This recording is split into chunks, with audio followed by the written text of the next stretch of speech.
कोपरगाव तालुका police स्टेशनची धडाकेबाज कामगिरी. सांगवी भुसार येथे गोदावरी नदी पात्रातून अवैध वाळू उपसा काढणाऱ्यावर कारवाई. 12,20,000चा मुद्देमाल केला हस्तगत. दिनांक 29/6/2026 रोजी मिळालेल्या माहितीनुसार सांगवी भुसार येथील गोदावरी नदी पात्रामध्ये काही इसम डंपरच्या साहाय्याने वाळू उपसा करीत असल्याची माहिती कोपरगाव तालुका पोलीस स्टेशनचे पोलीस निरीक्षक संभाजी गायकवाड यांना मिळाली. त्यांनी तात्काळ पथक पाठवून खात्री केली असता नदीपात्रामध्ये डंपरद्वारे वाळू उपसा करताना आढळले.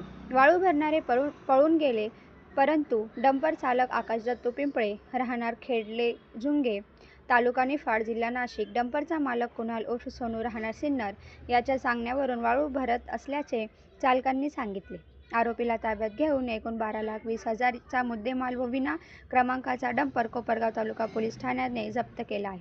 या यशस्वी कामगिरीमुळे अवैध वाळू उपसा करणाऱ्यांची धाबे दणाणले आहे. ही यशस्वी कामगिरी जिल्हा पोलीस अधीक्षक ममुका सुदर्शन, पोलीस उप अधीक्षक अमोल भारती यांच्या मार्गदर्शनाखाली कोपरगाव तालुका पोलीस स्टेशनचे वरिष्ठ पोलीस निरीक्षक संभाजी गायकवाड यांच्या पथकाखाली पोलीस कॉन्स्टेबल रघुनाथ कारखोले, अंबादास वाघ, राम खारतोंडे, जयदीप गवारे, युवराज खुळे यांनी केले आहे. या धडाकेबाज कामगिरीमुळे अवैध वाळू उपसा करणाऱ्यांना जबर बसणार आहे हे निश्चित.